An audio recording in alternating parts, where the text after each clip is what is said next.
So hey guys, welcome back to my channel. I am Bhagyashree. 7 दिन हम लोग गायब हो गए थे क्योंकि हमें पता नहीं था कि लाइफ से ओवरकम कैसे करना है, ज़िंदगी में क्या करना है। ऊपर से इतना धूप लग रहा था, मैं पूरी टैन हो चुकी हूँ। एंड अभी रिसेंटली मैंने एक ब्रांड का शूट किया, इतना बकवास प्रोडक्ट्स, इतना मेरा पूरा स्किन देखोगे ना तो मेरा पूरा स्किन रेडिश हो गया वो ब्रांड की वजह से। द पार्ट इज़ कि मेरा स्किन सेंसिटिव है, बाकी मेरे घर वालों को ये प्रोडक्ट सूट होता है लेकिन मुझे सूट नहीं होता। एंड वन मोर थिंग, हमारे एरिया में शादी का सीज़न चालू है, ठीक है। मतलब मैं रहती हूँ एक छोटे से एरिया में जहाँ पे 3 गली है। मैं मुलुंड में रहती हूँ, मैं हीरानंदानी स्टेट में नहीं रहती भाई। मेरे घर से व्यू नहीं दिखता, मेरे घर से सामने वाले का बिल्डिंग दिखता है, ठीक है। I am a still middle class child. तो अगर मैं अगर घर ले रही हूँ कोई ऐसा बालकनी व्यू वाला, तो मेरे खानदान में मेरा पहला घर होगा, मेरे खुद के पैसों का। मैं वैसा पप्पा काका का पैसा का बात नहीं कर रही हूँ, ठीक है।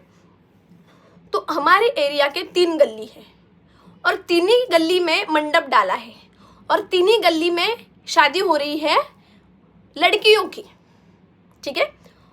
वो लड़कियां मेरे से एज में छोटी है, वो मुझे दीदी बोलती थी और आज उनका शादी हो रहा है।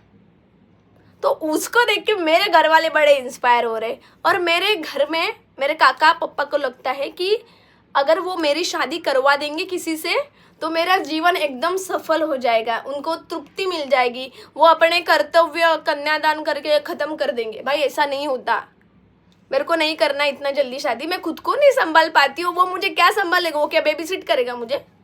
बट टू बी ऑनेस्ट, जब मेरी मम्मी मेरे एज की थी तब उसको हम 3 हो गए थे, मैं दीदी और Om. But genuinely I am not ready for the marriage right now. तो एक दिन क्या हुआ, मेरे पप्पा एक रिश्ता लेके आए हमारे लिए, मतलब मेरे लिए और दीदी के लिए, ठीक है। और मेरी दीदी है नर्स। तो मेरे पप्पा ने जो रिश्ता लाया था वो था इंजीनियर और उसका जो जॉब था वो था पूना में, ठीक है। अभी मुझे एक चीज़ बताओ, ये नर्स है वो इंजीनियर है, ये क्या बात करेंगे रात को भाई घर पे आने के बाद? वो बताएगा कि ये मशीन कैसे रिपेयर करना है, ये बोलेगी मैंने पेशेंट को ये दिया, CPR दिया। और भाई वो बंदा इससे बहुत बड़ा था, लुक्स में भी इतना अच्छा नहीं था। And I will tell you one thing, my sister is racist. मेरी बहन को काले लोग पसंद नहीं है, मेरी बहन को बटले लोग पसंद नहीं है, मेरी बहन को मतलब एक स्टैंडर्ड लगता है उसको काले लोगों से सख्त नफरत है। She is very big racist, legit इतना कि वो बोलती है अगर मुझे काले बच्चे हो गए तो मैं मंदिर के दरवाजे के सीढ़ी पे छोड़ के चली जाऊंगी। तो आप समझ रहे हो, जो रेसिस्ट वर्ड का जो उत्पत्ति हुआ है वो मेरी बहन की वजह से हुआ है, ठीक है। तो मेरे घर वालों ने मेरे लिए भी रिश्ता ढूंढना चालू किया था वो टाइम पे। तो मैंने उनका ही बोला, मेरी कुछ अटी है, मैं बताती हूँ। तो मैंने एक लिस्ट बनाया। तो मेरी अटी में सबसे पहला मुद्दा था कि लड़का महीने के 2 लाख रुपए कमाना चाहिए, ठीक है। फिर मेरा दूसरा मुद्दा था कि लड़का मेरे से टॉल होना चाहिए। मेरा तीसरा मुद्दा था लड़के का खुद का घर होना चाहिए और खुद की गाड़ी होनी चाहिए। अब इन जनरल देखने जाओगे तो मैं भी ठीक ठाक कमा ही लेती हूँ, लेकिन अभी तक मेरा खुद का घर नहीं है, ना मेरी खुद की गाड़ी है। मेरी खुद की स्कूटी है, स्कूटी पे ऐसे आ जा मेरे गाड़ी में बैठ जा, ये कर सकती हूँ मैं। लेकिन आई डोंट हैव कार क्योंकि मुझे ड्राइविंग से डर लगता है। मुझे रोड क्रॉस करने से भी डर लगता है क्योंकि जब सामने से गाड़ी आ जाती है ना, मैं फ्रीज हो जाती हूँ। मेरे को समझ नहीं आता कि आगे जाना है कि पीछे जाना है। ओके, हम लोग भरकट रहे मुद्दे से। तो जो हमारे एरिया की मेरे से छोटी लड़कियां हैं भाई, उनका एंगेजमेंट और शादी हो रहा है। मैं गई थी बाहर, रात को आई मैं, तो मैंने सोचा यहाँ पे लोग बैठे, मैं दूसरी गली से जाती हूँ, दूसरी गली में भी मंडप है, उधर भी लोग बैठे हैं। तो मैं फिर घूम के रात को 12:30 बजे मैं घूम कर तीसरे गली में आई घूम के, तो वहाँ पे भी मंडप है। तो मुझे ऐसा लग रहा है कि मेरी गली की सब लड़कियां एक साथ शादी करके गायब होने वाली है। और तुम बिलीव नहीं करोगे, एक बंदी है जिसकी शादी हुई, उसको बेबी हो गया। कल मैं मेरे दोस्त के बहन के शादी अटेंड करने गई थी, ठीक है। तो तब मुझे पता चला मेरे कॉलेज का आधा क्लासरूम शादी कर चुका है और अभी तक मैं ये डिसाइड करने में कंफ्यूज हो जाती हूँ नेल पेंट कौन से कलर का लगाऊं। तो जो मेरा लाइफ पार्टनर रहेगा ना गाइस, वो उसको बहुत चीज़ें झेलनी पड़ेगी। पहले तो मेरा रात का ओवर थिंकिंग, दूसरी चीज़ है जब मुझे पीरियड्स आने होते हैं, मैं ही नहीं सब लड़कियाँ, यूनिवर्सल लड़कियाँ ये चीज़ रिलेट करेंगी कि पीरियड्स आने के पहले ना लड़कियाँ अजीब सी बिहेव करने लगती हैं, चिड़चिड़ी हो जाएंगी, रोने लगेंगी छोटे छोटे टॉपिक पे, या इरिटेट, मतलब एकदम तुम्हें ऐसा छाती पे बैठ के ऐसा बैठेगी और बोलेगी ऐसा क्यों किया, तू सांस क्यों ले रहा है, तू ऐसे क्यों चल रहा है, तू मुझे मैसेज क्यों नहीं किया। तो वो टाइम पे तुम्हें समझ के लेना है। तो लड़कियों का पीरियड साइकिल से ना, मतलब अभी अगर ये महीने में उसको 4 तारीख को पीरियड्स आए तो नेक्स्ट महीने में उसको 5 तारीख को आएंगे या 6 तारीख को या कभी कभी 3 तारीख को भी आ सकते हैं। तो ये लड़कियों का ना पीरियड साइकिल रहता है। तो पीरियड्स के 5 दिन पहले लड़कियों को बॉडी में चेंजेस फील होने स्टार्ट हो जाते हैं, लाइक कि कंबर दुखती है, ब्रेस्ट एकदम हेवी हो जाती है, छाती में दुखता है, या एक्ने आते हैं, या एकदम चिड़चिड़ी हो जाती है लड़कियाँ। वो टाइम पे तुमको समझ जाना चाहिए कि अभी इसको पीरियड्स आने वाले हैं। तो उसका एक सोल्यूशन मैं बताती हूँ, एकदम सिंपल है। 500 रुपये का खर्चा होगा, 500 रुपये का एक पैड का पैकेट लेने का, विंग्स, जिसको विंग्स हो, विस्पर ले लो या सोफी ले लो या कोई भी पैड का पैकेट ले लो, एक आइसक्रीम का डब्बा रख दो, उसमें एक हॉट वाटर बैग रख दो, और एक पेन किलर अगर किसको बहुत पेन हो रहा है। तो इतना 500 रुपये के लिए तुम लोग इतना भसड़ करते हो, खुश हो जाएगी ना वो 500 रुपये में। तो एक टाइम था, सो मेरा बॉयफ्रेंड ना मुझे नेक्स्ट लेवल पैम्पर करता है, लिटरली लाइक सॉक्स से लेके पीरियड्स के पैड से लेके वो मुझे सब चीज़ें पैम्पर करते हैं। हमारे में बहुत ट्रांसपेरेंसी, लाइक मैंने बोला था ना कि मैं उसके सामने एकदम छोटी बच्ची हो जाती हूँ। मैं उसको मेरी हर एक चीज़ बता सकती हूँ कि मुझे क्या चाहिए, मुझे क्या खाना है, आज मुझे क्या हो रहा है। तो और वो दुनिया का अल्टीमेट अंडरस्टैंडिंग लेके पैदा हुआ है। अभी ये जो मैं वीडियोस बनाती हूँ ना कि मेरा ब्रेकअप हो गया, ऐसा न वैसा, गाइज गलतियाँ सब लोग करते हैं, but I am the one जो गलती को ऐसा फावड़ा लेके उखाड़ के मैं उसके साथ झगड़ा करती हूँ। और मोस्ट ऑफ द टाइम क्या होता है कि लड़कियां लड़कों को चीट करते हुए पकड़ लेती है, बट लड़कियां भी चीट करती है लेकिन लड़के पकड़ नहीं पाते। तो लड़कियों के पास प्लस पॉइंट होता है, क्योंकि लड़के ना बुद्धू होते हैं। लड़की को पहले 2 महीने में समझ में आता है कि ये बंदे को कैसे हैंडल करना है और ये कैसे इमोशनल फूल बनेगा, और इसका ऐसा दबती नस कौन सा है जिधर हाथ रखने के बाद वो तुम्हारा हो जाएगा। ठीक है, तो गाइस मैं तुमको एक सजेशन देती हूँ, अगर तुम्हारी बंदी को लॉयल रहना है या बंदे को लॉयल रहना है, वो कैसे भी लॉयल रहेंगे, बट अगर उनको लॉयल नहीं रहना है तो तुम कितना भी माताफोड़ी करो, तुम कितना भी फ़ोन चेक करो, तुम उसमें ट्रैकर डालो, उसका लोकेशन चेक करो, अपडेट्स ले लो, वो चीट करेगा ही। तो डोंट वेस्ट योर एनर्जी। जिसको रहना है इज्जत में वो रहेगा, जिसको चीट करना है वो चीट करेगा, और जिसको रिग्रेट होगा वो सॉरी भी बोलेगा, जिसको रिग्रेट नहीं होगा वो तुम्हें ब्लेम करेगा कि तू ऐसा मुझे टाइम नहीं दे रहा था इसके लिए मैंने चीट किया। आई चापटत मारे ले, टाइम नहीं दिया तो तू ब्रेकअप कर ले, फिर जा दूसरे के पास। तू चीट क्यों कर रही है भाई, तू चीट क्यों कर रहा है, और चीटिंग करना ही क्यों है। एक सुंदर सा रिलेशन, एकदम सिंपल है लाइफ का जर्नी, मैं बताती हूँ। तो तुम लोग पहले रिलेशन में आओ, 1-2 साल मस्त रिलेशन में रहो, झगड़ा करो, एक दूसरे के साथ हाथापाई करो, मस्ती वाली हाथापाई, सीरियस वाली नहीं। तो हम लोग 1-2 साल में ना जान जाते हैं कि सामने वाले का गुस्सा कैसे कंट्रोल करना है, सामने वाले को इम्प्रेस कैसे करना है, या उसकी फेवरेट चीज़ें कौन सी है। तो 1-2 साल में एक दूसरे को जान लो, फिर शादी कर लो। फिर शादी के बाद तुम लोग घूमो जरा, 4-5 वर्ष घूमो, फिर 4-5 वर्ष के बाद तुम फिर बच्चा कर लो। फिर बच्चा करोगे तो बच्चे को बड़ा करते करते तुम्हारा आधा ज़िंदगी निकल जाएगा। एकदम सिंपल प्रोसीजर है। रिलेशन में आओ, मस्त डेट करो, शादी करो, मस्त दुनिया घूमो, बच्चा करो, बच्चे को संभालो, उसको बड़ा करो, पूरा ज़िंदगी एक साथ गुजारो और मर जाओ। बट कुछ लोगों को इतना सिंपल प्रोसेस में भी उंगली करने का हरकत होता है। रिलेशन में आएंगे, कांड करेंगे, सामने वाले को इरिटेट करेंगे, मैनिपुलेट करेंगे, 10 लोगों से बात करेंगे। क्यों?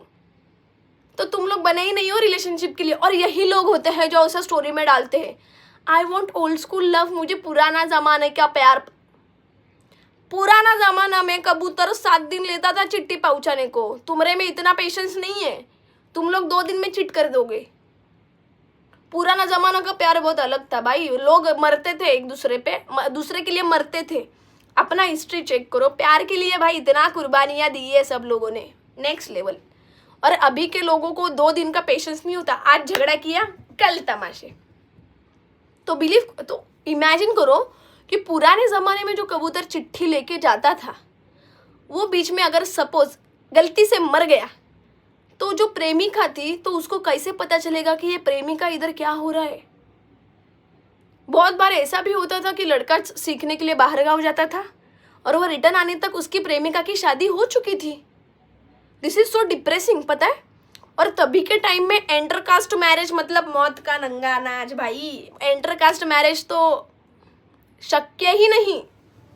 अगर तुम्हें इंटरकास्ट मैरिज करना है पुराने ज़माने में तो देख तो तुमको मरना पड़ेगा या तो भाग जाना पड़ेगा। इवन तुम लोग भाग भी गए तो पहले के ज़माने के लोग एकदम डेंजर थे। अगर तुम अपने प्रेमी के साथ भाग गए तो वो ढूंढ ढूंढ के मारेंगे तुम्हें, ऐसा मारेंगे ना घातक वाला। सैराट मूवी देखा है ना? सैराट का हिंदी वर्जन कौन सा था? धड़क। हाँ धड़क धड़क। तो वो मूवी देखो। पुराने ज़माने के लोग एकदम डेंजर। पुराने के अभी भी बहुत सारे जगह पे ये चलता है, ये सब सिस्टम चलता है।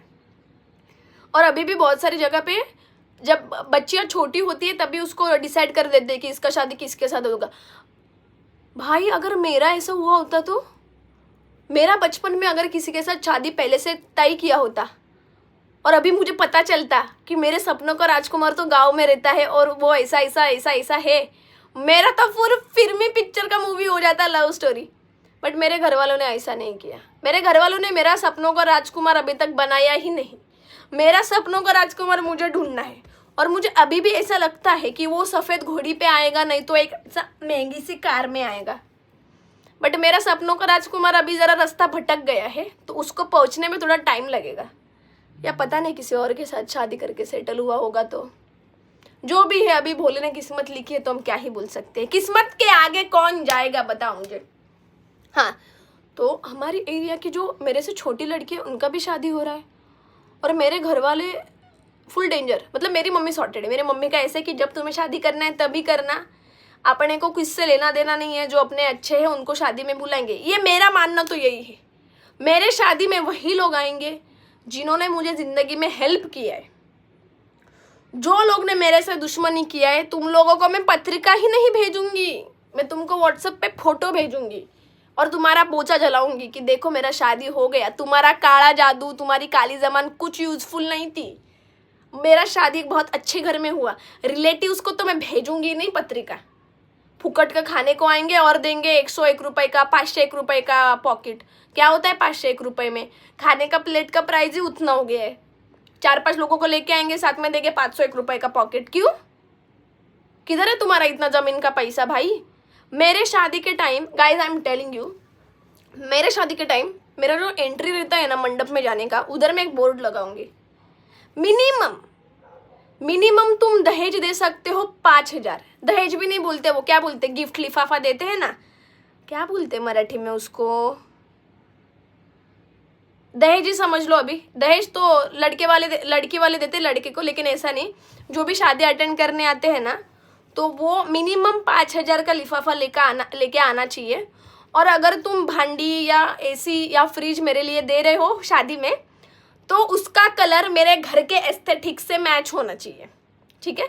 तो तुम लोग मुझे पहले कॉल करके बताओ कि तुम ये एक जन जो भी वस्तु दे रहा है वो सब सेम कलर में आना चाहिए, तभी तुमको मेरे शादी में एंट्री मिलेगी, वरना शादी में एंट्री नहीं मिलेगी। और आई एम टेलिंग यू, मेरे शादी में दारू, नॉनवेज, वेज सब रहेगा। तो तुम देख लो, तुम मेरे शादी में अगर अच्छा आहेर ला रहे हो तो तुमको शादी में एंट्री है, और इस तुम्हें शादी में नहीं एंट्री। और जिन लोग ने मेरे को मेरे ज़िंदगी में परेशान किया है उनको जाएंगे मेरे शादी के फ़ोटो डायरेक्ट व्हाट्सएप पे, पत्रिका नहीं जाएगी। भाई तुम लोग मत आओ, तुम्हारा नेगेटिविटी मेरे संसार को मुझे नहीं चाहिए। तुम आओगे, मेरे खाने को नाम रखोगे, मेरे पति को नाम रखोगे, फिर बोलोगे ओ माय गॉड इतना ऐसा ही किया। तुमने पत्रावली में जेवन दिया था तुम्हारे लड़के के शादी में, पत्रावली में नीचे बैठ के हमने खाना खाया था। तो अगर तुम मेरी शादी में आके ऐसा मस्त टेबल पे बैठ के खा रहे हो ना तो अच्छा ही बोलो। और अगर मुझे पता चला कि तुम बुरा बोल रहे हो तो मैं शाप दे दूंगी।